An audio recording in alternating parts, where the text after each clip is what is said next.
Hey everyone, it's Pocket Moggers. How you doing today? Hope you're doing well. I've got another one for you. This one's about the weekly Shonen Jump games that I've played. There are many, spanning many different consoles. Some are just plug and plays. Weekly Shonen Jump is a huge property, whole bunch of different things attached to it. Um, but I have played a couple of these games, and I just wanted to share my thoughts on them. If you have played these and enjoyed them, please share with me if there are other Weekly Shonen Jump titles that I haven't played that you would recommend. I'd love to hear about those too. Um, a more appropriate title for this video would be games with Weekly Shonen Jump characters in them because they're not all specifically Weekly Shonen Jump games. There's an arc, well, two Arc System Work titles that are not directly Weekly Shonen Jump branded, but involve two of the Weekly Shonen Jump titles. You get my point. I just, that title is way too specific and boring, so that's not what it's called. Anyway, let's get started, shall we? So the first game that I wanted to talk about, it was a GameCube and PlayStation 2 title. It was called Battle Stadium DON, Dragon Ball One Piece Naruto. It's a crossover title. Uh, it was released back in 2006. This game was developed by Aiding, which is one of the goats for the fighting game genre. They made Ultimate Marvel vs. Capcom 3, which is a fantastic game. If you haven't played it, check it out. Really is fantastic. Anyway, one of the big things about this game that somebody who is a fan of all three of these titles, I've read all three of these titles, or in One Piece's case, I've read up to where One Piece is at this point. Um, is that especially on the international stage, Naruto and One Piece were not particularly well known. They were kind of in their infancy. So Dragon Ball does a lot of heavy lifting in this one. It has more characters than the other ones do. It's got a wider variety of characters than the other ones do. It has villains. I don't believe the other ones do. Yeah. So there's not your One Piece and Naruto fans are going to be a little confused by that. But that's just because it was very young in its life. So we've got people like um, Teen Gohan and Mr. Boo are both in the game, despite the anachronism there. We've got Future Trunks, but it's Future Trunks from when he first showed up, hanging out with Teen Gohan and Perfect Cell and Mr. Boo. Right? Again, anachronisms. It's to help with the younger male demographic that's most likely to play the game, right? Oh, Gohan's a kid, and he's a kid around my age. He'll hang out with Luffy and Naruto, who are around that age too, right? It was to help tie into that stuff. But it is very striking and strange when you first look at it. If you're a lore person, you might wonder about that. Um, the game, it's a kind of Smash clone. There are some levels that are a little frustrating. The pacing can be a little frustrating sometimes. I found a little bit of issue with controls sometimes trying to pick up a weapon or an item and use them. There are like super attacks that you can use, but they're like Street Fighter kind of supers, right? Like Final Smash kind of supers. And some characters have really good ones, and some have really bad ones. Which, yeah, no duh, right? But it's a little frustrating, more so in this game compared to other games like this, because it's a focal point of the combat to use those super moves, right? So like Usopp gets to fire like three or four different kinds of things out of his slingshot that, like, and they go like halfway across the stage. Meanwhile, Cell's super, which is used to to help him, is his solar Kamehameha that just like, through the whole screen in one horizontal direction, right? So it can just be a little frustrating in that regard. But the game is really fun. I did enjoy it. Um, I don't think it was ever released in English, so you'll have to play it in Japanese if you are interested in it. But it is enjoyable, and I do recommend playing it. I'd give it a 3 out of 5.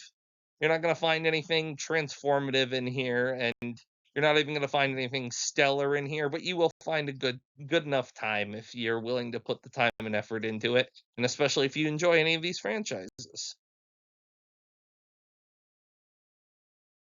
So Jump Ultimate Stars was released on the Nintendo DS in 2006. Once again, not over here. You had to get some special localization stuff in order to make it work. Some third-party equipment in order to make that one happen on American DSs. But it is another kind of Smash Bros. Style game where characters from a lot of the different franchises under the Shonen Jump banner face one another in battle. This game has a really fun mechanic where your characters and their actions and even how many moves they have are tied to a manga panel setup that you use, where you equip different panels from the different comics onto one comic page. And depending on how much of that page is used up by the character has a greater or lesser role in the battle. I don't want to get too much into it because I want to encourage people to try it out. But that's the gist of it. As you play it more and more, you will understand it better. And as you can see from this cover, like there are just crazy numbers of characters on here. We've got Kenshin, we've got Yusuke, we've got Jotaro, we've got um I mean geez. Uh, I'm trying to pick out specific people. Obviously, we got Naruto, we got Goku, we got Gon, we got Arale, we got oh, I can't remember his name. Why can't I remember his name? Anyway, the guy from Shaman King. There's just so many people in here.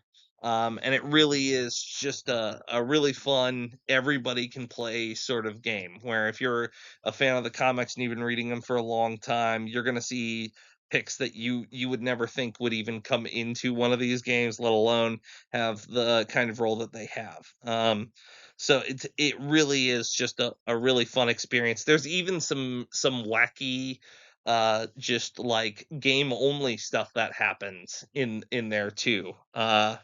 That you can do. Again, I don't want to spoil anything too much. I want people to experiment and just try the stuff out. But if you like retro handhelds, you like fighting games, and especially if you enjoy trying unique mechanics in games, I really recommend this one. I'm gonna give this one a 4 out of 5. There was a language barrier when I played it back in the day that made it a little tougher for me to do. But I really had a good time, and I just recommend that everybody try this who enjoys the Shonen Jump franchises.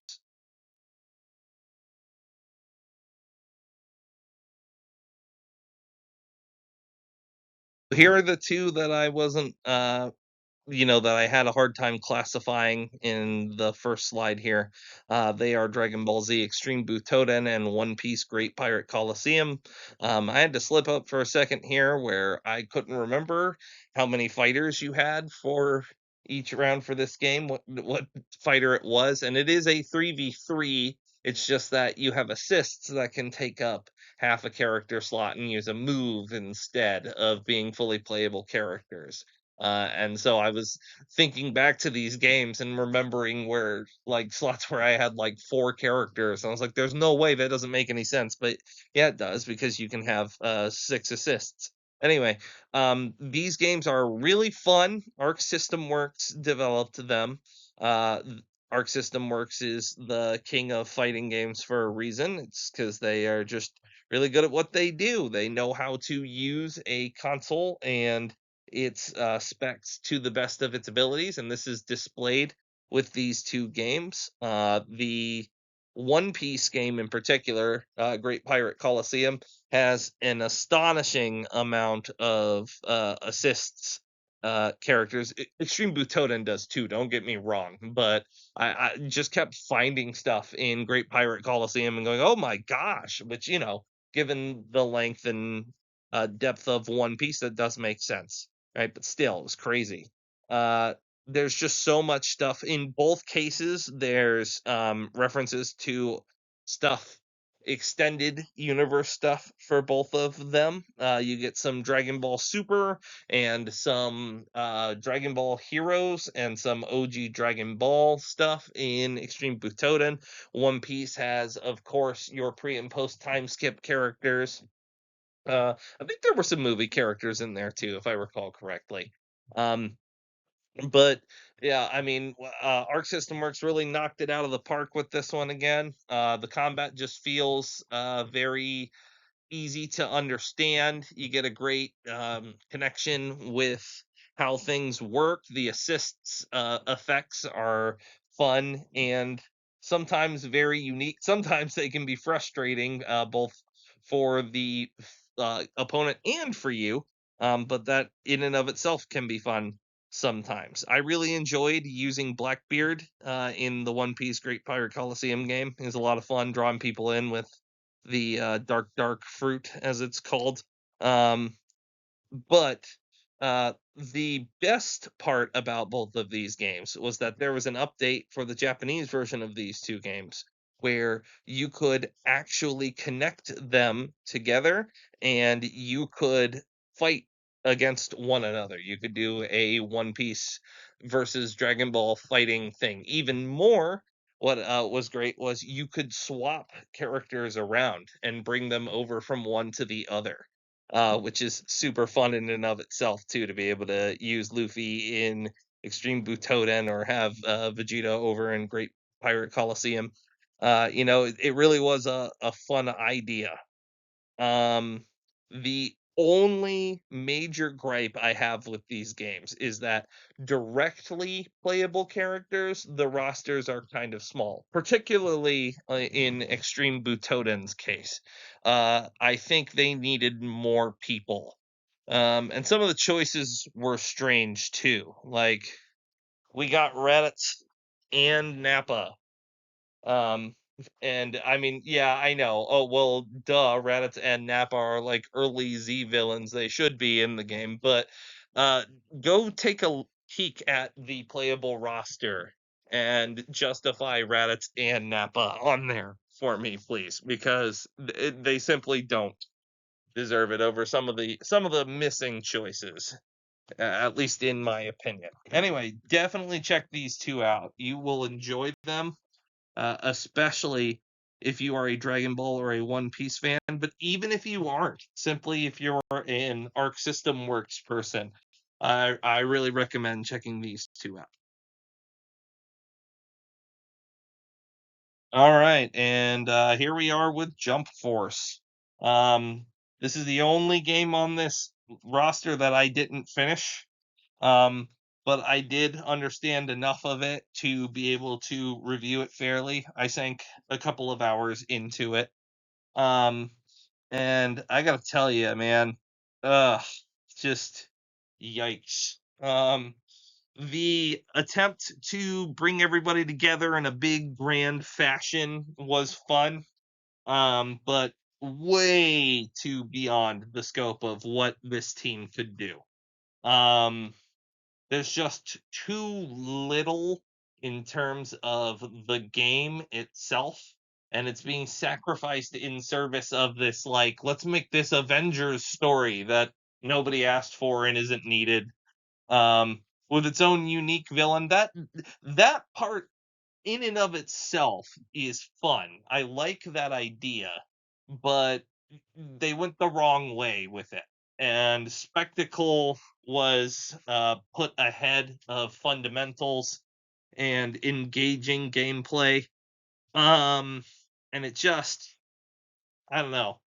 You just play it, you play the game for a couple of hours and you have fun, and then you start to realize that the game is not deep, that what you are playing is all you will get, and that there's really no point in doing any more, you know? And it just becomes a grind.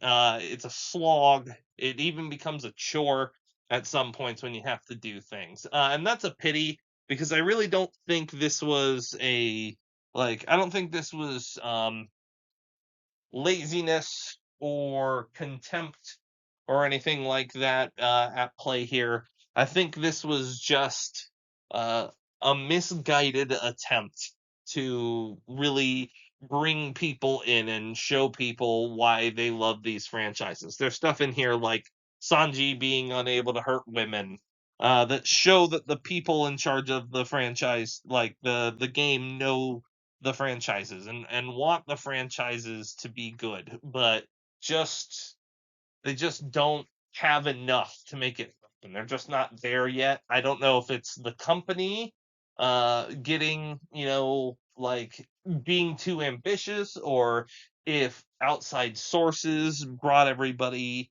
uh down a little bit and kind of, meddled with things. I don't know. It didn't really work the way that I feel it should have. I do have to share my favorite appearance in the game though, where Yami Yugi and Dio just show up, meet each other, and then leave.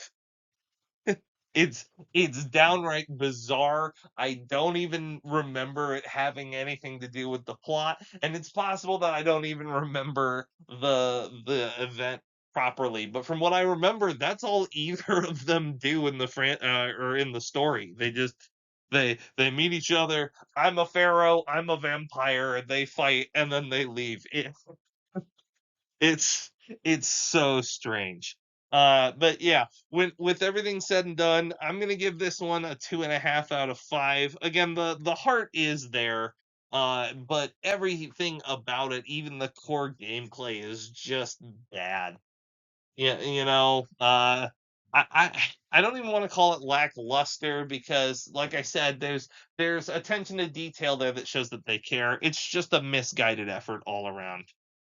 So I can't recommend this one unless you're just the biggest Shonen Jump person in the world, and nothing makes you happier than seeing Weekly Shonen Jump characters just fight each other. At that point, go off. You're probably gonna have the most fun you've ever had in your life.